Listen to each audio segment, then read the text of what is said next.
What up? It's Crash and welcome to my God of War Ragnarok story trailer breakdown. We begin with Atreus saying, "Everyone keeps secrets." with him stepping forward, placing his hand on a tree as it glows, obviously similar to Faye. Perhaps he does this to see if she left more handprints that would only be revealed if he put his hand to them, or even that he is marking these trees for their past selves. Following up, he continues by saying, Sometimes it's the only way to protect the ones we love. Kratos is in a foreign house at night. He unsheathes the blades and drops them on the wooden floor. He then removes the Leviathan axe from its hilt, stares at it, and places it on a stump of wood. Also on the stump of wood is Faye's ash pouch. One thing to note is that the chains on his forearms have also fallen. This may be after Kratos realizes that he's not exhausted from fighting, but that he doesn't want to fight anymore. Perhaps he's attempting to leave everything behind, or is going to talk with Odin or another god unarmed. Kratos grabs part of the thick magical rope around Tyr's neck, and as Kratos' single blade of chaos heats up, Tyr seems to dangle his neck, seeming to not care that he's being freed from his long imprisonment. Once the rope is cut, the part held in Kratos' hand disappears, yet the metal shackle around Tyr's neck remains. We then finally hear the voice of Tyr say, I know you. God Killer. What is it you want from me? Is it a god of war you came to find? Immediately one would think that even with Kratos saving Tyr, that the Norse god of war would at least stand up in case Kratos would attempt to kill him. That is, unless this magical rope weakens Tyr's powers. He's been in prison for so long, he has no motivation to be who he once was, or that Odin has tortured him so much that he believes the Allfather has disguised himself as the ghost of Sparta, and Tyr is simply playing along, trying to make his imprisonment less damning than it is. Tyr and Kratos open doors in the realm of Alfheim as Atreus walks through the opening. A grand statue of an elf stands in the middle of the space. The doorway on the right leads outward while the left remains locked. The god of war then removes one of a new enemy light elf swords and executes it. Kratos and Atreus trail behind Tyr as he drags the corpse of a light elf across a light bridge. Could he use this to sacrifice it to the light? Or has total isolation made him weak-minded? Moving on, Atreus seems to be home alone and a knock is seemingly heard. Upon opening the door, the king of the Aesir, the Allfather, Odin, himself stands before Atreus, perhaps to tell the truth of Kratos' past life, the prophecy of Ragnarok, forbidden knowledge, or even to begin to manipulate Atreus to turn against his father. Over this cutscene, Odin says, You don't really want war, do you, Kratos? All that blood on your hands? On your son's hands? One thing to know is Odin is a shapeshifter and is known to go about in a disguise. He may well have tricked Atreus into opening the door by pretending to be a sick old man. The Allfather does not seem tall as he looks about the same height as Atreus. He also wears a hefty, well-tailored and crafted cloak, perhaps concealing armor as it looks extremely bulky. Atreus stands in front of a magical mural depicting troops marching in the Battle of Ragnarok with soldiers and giants. On the shields are runes from different realms, Muspelheim, Midgard, and Jotunheim. But there is a figure that is depicted as larger than all. This could portray either a ginormous character or a character who will have a dominant role in leading the army against Asgard. As we continue to look into the cutscene, behind Atreus is Tyr, as well as Kratos holding up Mimir so he may see the depiction too. This scene most likely occurred in Jotunheim. In the realm of Vanaheim, the father and son duo seem to have come across a campfire or encampment of sorts. However, they both stand ready, with the Leviathan axe and a mother's gifted bow, respectively.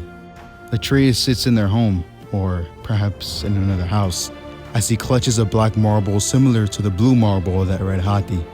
This may be Skull's marble. Kratos and Atreus argue in the woods, with Kratos beginning, What is it you will not tell me?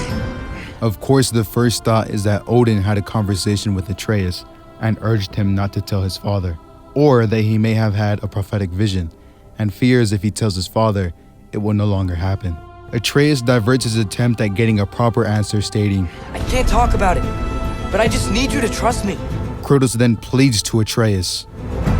We follow your every whim. But even with his father doing so, Atreus still seems upset and disappointed as he exclaims, But you don't believe in any of it. as if believing in it will make their actions more true, before Kratos follows back. And still I follow. Because all that matters is that you are safe. Here, Kratos lets Atreus know that he will do anything in order to ensure the safety of his son. And as he said before, he would be willing to die if it meant he would live. Interjecting, he states, But that's not all that matters. Who's keeping you safe? showing Atreus now fears losing his father too, further displaying how much their relationship has grown after their first journey and throughout Fimbulwinter. But Kratos assures Atreus that, I do not need you to protect me. and in a doubtful tone, Atreus responds back, You sure about that? Odin, whether it be in a disguise or not, could have informed Atreus about a fate that will befall his father, or that they will be placed in life-threatening danger in a later time. Ultimately, the most plausible reason as to why Atreus isn't telling Kratos anything is because their conversation had to do with Ragnarok. And Odin told Atreus who he would need to find and what he would need to do in order to start and or stop Ragnarok, so that there would be no needless deaths. But another probable reason is that the All-Father is tempting Atreus with the life of a god beside him. Mythologically wise, Odin and Loki were blood brothers, so it would make sense to have Odin talk with Atreus, albeit with patience, to convert him into an Aesir of sorts. And there will be more that supports this later. Kneeling down, Atreus examines a painting on a stone rock or rock wall. At the very bottom is the world tree with Asgard at the top and Helheim at the bottom. 3 realms have been X'd out: Jotunheim, Svartalfheim, and Vanaheim. 2 of these 3 being that Odin barred access to. Vanaheim was locked as they are the Aesir's most sworn enemy.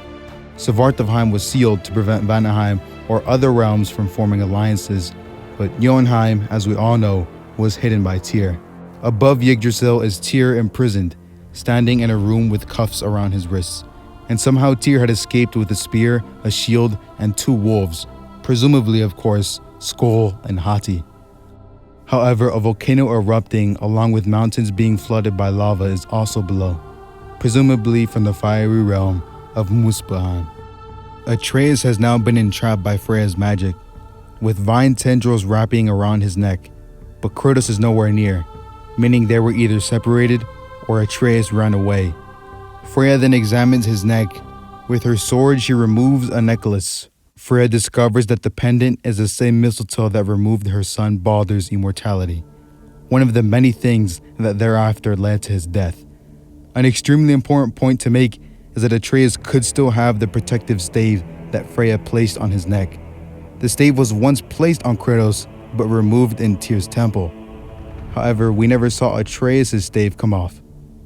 Freya was more than likely able to track and isolate Atreus by this. The background creates more questions, as there is a campfire as well as a tent with twigs resting atop it. Was Atreus or Freya camping out? Did Odin tell Atreus where Freya was? Did Atreus try to defend or let Freya entrap him? We know Freya won't kill Atreus, so why is she holding him captive? Is Freya too far gone at this point? Or will she turn beyond upon realizing Atreus wears what killed her son? Which to her, Baldur was everything. Kratos and Atreus pummel into the ground, with their surroundings resembling the cosmos. The place they have plunged into may be Ginnungagap, Gap, the primordial void in which the world was created. It is also called Gaping Abyss and the Yawning Void. Mimir is nowhere to be seen on Kratos' belt. In the distance, 2 valkyries in their physically corrupted form, or may not be in their physically corrupted form, and there may actually be 2 factions of valkyries, ones that oppose Odin and ones that are for Odin, as the helmets do not resemble any of the 9 valkyries that we freed. Quickly, Both father and son fight a Valkyrie individually as the one that Kratos fights launches him into the air before attempting to throw him into the void. As he climbs back up, one Valkyrie holds Atreus as the other begins to beat on him. Suddenly, Hrist, one of the two Valkyries, and Kratos seem to have an exchange. Pretender god! For the old father! Death can have me when it earns me. Back in the realm of Svartalfheim, Kratos fights an enormous four-legged creature with tusks around its mouth, a horn on its forehead, and wings. Quickly thereafter, the duo fight Hell Walkers in Helheim with a large, hefty door in the distance. One thought I've always had is that Hell has been imprisoned by Odin. Inside the perch, Hreisvogr is perched atop. As we all know, Freya said that there would be no road back if we crossed the Bridge of the Damned, making any possible rescue mission pointless. How will the Bridge of the Damned and Hreisvogr play a role? Once again, we are thrown into a battle in Alfheim against Dark Elves. The light shines weakly, maybe being abused by the Light Elves. Kratos reveals yet again another new shield. Charging with the shield, it glows a menacing red before impacting into a Dark Elf. Now back into the realm of the dwarves.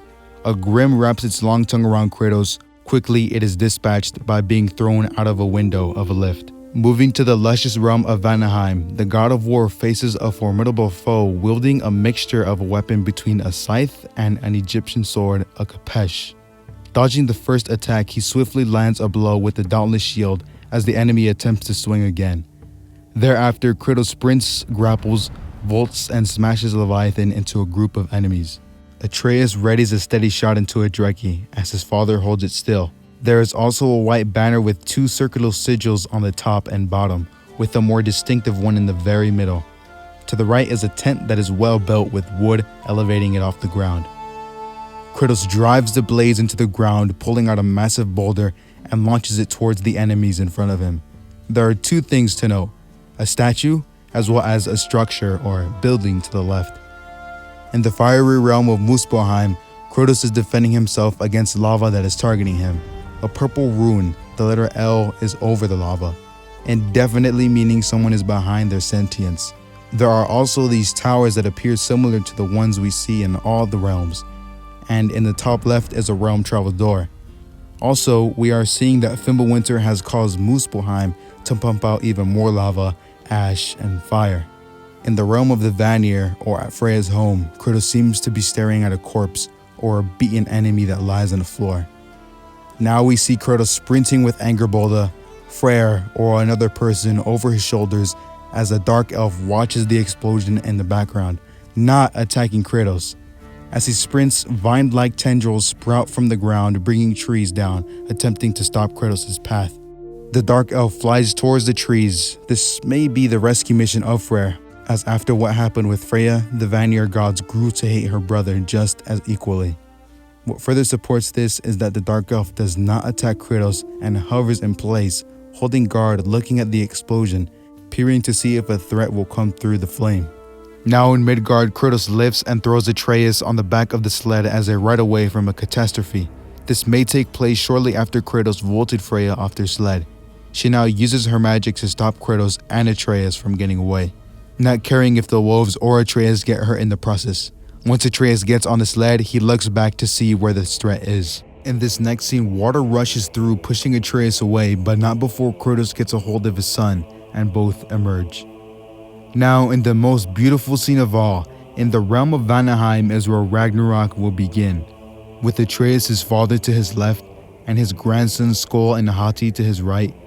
Atreus draws an arrow to his bow, and just as he is about to release it, Kratos says, Fate only binds you if you let it. Atreus then volleys it all the way to the sun, commanding Hati. Immediately, Hati begins his chase to devour the sun. The sun then seems to be attempting to orbit away from its predator. With it moving so quickly, it parts the day, revealing a night sky lit by the moon. Skoll howls in reaction to seeing his prey, the moon. Atreus will start Ragnarok, and Kratos stands by his action, as he does not attempt to stop his son. It is now realized that our sled wolves are none other than Skoll and Hati, and that Fenrir is truly imprisoned in Helheim. In a now much more intimate moment, While most likely with Tyr and Atreus, Kratos approaches the light, reminiscing of what happened years ago when he stepped into it and saw his wife. He walks toward it slowly and wonders if he would be able to see her again. But what if he has to step into it so Faye may tell him what will happen? One of the three most ambiguous and mysterious scenes is of Kratos walking up to an enclosure with what most resembles a mermaid and what the Midgard chronicler has pointed out to be Ran, the goddess of the sea and wife to the Jotun Aegir of Aegir's gold fame. And that interestingly enough, in Norse mythology, Ran gives a special net that she uses to catch people in the sea to Loki, and that the location they're in may be Aegir's hole, where Aegir would invite a lot of gods to celebrate and drink ale. The second most mysterious shot is of Kratos and Atreus walking in the realm between realms. It is frozen and they approach a tree filled with sunlight glowing birds. Are these where Odin's ravens come to rest? The last mysterious shots take place in Alfheim as a huge beam of light shines on the left. Kratos holds Mimir as a giant jellyfish flies through the air. And our third to last shot, Tyr holds one of the blades of chaos as with another hand he clasps the right hand of Kratos. Kratos may have nearly fallen, but Tyr grabbed a hold of a blade and helped him get back up by reaching for his other hand. Truly, it makes one question: how much does Tyr know of Kratos? Does he only know that Kratos killed gods? Does he know the same blade that he holds killed thousands of innocents? That they killed his first family?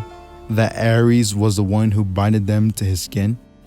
For our last shots, Kratos and Thor recover from a clash. They fight in the frozen lake of Line. With the Guardian Shield, Kratos stops himself from being pushed further back.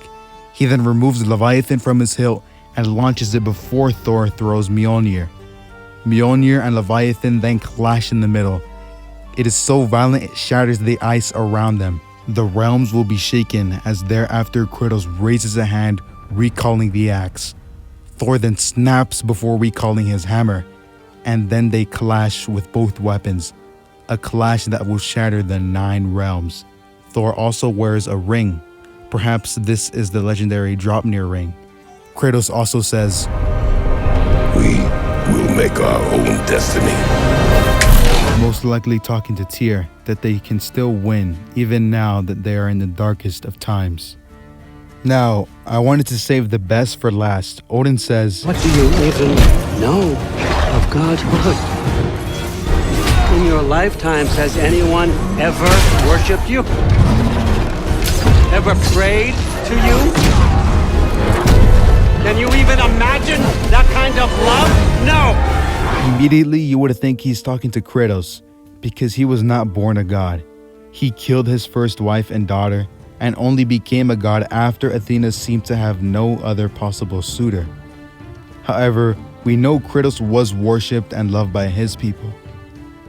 But we all know that Kratos has become more disciplined and does not befall to becoming a victim to his rage. Odin may well be attempting to jab at Kratos with words, but this god of war only concerns himself with the safety of his son, which is why I think he could be talking to both Kratos and Atreus. Atreus is young and knows so little about his mother, let alone his Jotun blood and heritage, and more so, he still knows nearly nothing about his father's past. Odin is telling Atreus that he knows nothing of his godhead, and that in the father and son's lifetimes, no one has ever prayed to them, and that they will never be able to imagine that kind of love. And it appears that Odin holds people worshipping him as an essential to humanity, as if it makes him above Kratos and Atreus, that the pinnacle of being a god is to be worshipped. But yet again, Odin may only be speaking to Kratos. Being the master manipulator he is, he will not hold back in what he feels needs to be said, to revert Kratos to the ghost of Sparta, to turn his son against him so that he may join the All-Father. All around, my final thoughts are that the Bifrost is being controlled by the Aesir gods, giving them an advantage much bigger than we think. We will find Tyr beaten as the battle of peace has failed. The elves are in dire search of their ruler Freya. Kratos will do anything to keep Atreus alive. Atreus wants to discover his Jotnar blood and more about his mother. Freya will ultimately realize that vengeance is not the path to go, and Thor will die at the hands of Kratos. But the biggest threat of all is the ruler of the 9 realms, the All-Father himself, Odin, king of the Aesir. And that since he is old, he will prove to be a surprisingly agile fighter. Harnessing the lessons from Freya, he will use his arsenal of devastating magical threats at his leisure, and that in no surprise he will serve as an antagonist to both Kratos and Atreus in different ways. To Kratos, he is the ultimate nightmare, a replacement father tempting his son down a dark path by offering what Kratos cannot. To Atreus, Odin is both the key to his potential and the very thing blocking him from achieving it. That is due to the fact that Odin is still hunting for Atreus, preventing him from freely roaming the 9 realms, discovering who he is, which is why Kratos and Odin will fight for the soul of Atreus. Other than that, there isn't anything else I've been able to point out, but make sure to let me know your thoughts, contradictions to what I say, theories, and anything else that comes to mind in the comments below. I love y'all, my brothers, and I hope we'll have a brotherhood like Tyr and Kratos. I would appreciate it if you shared and liked the video so others may see it as well. I do want to thank the Midgard Chronicler, as I did pull directly from his video. Make sure to check his video out to see how he interprets things differently than I do. Anyways, I appreciate you for watching, and as always, enjoy the rest of your day, my brother, because remember this, we will make our own destiny.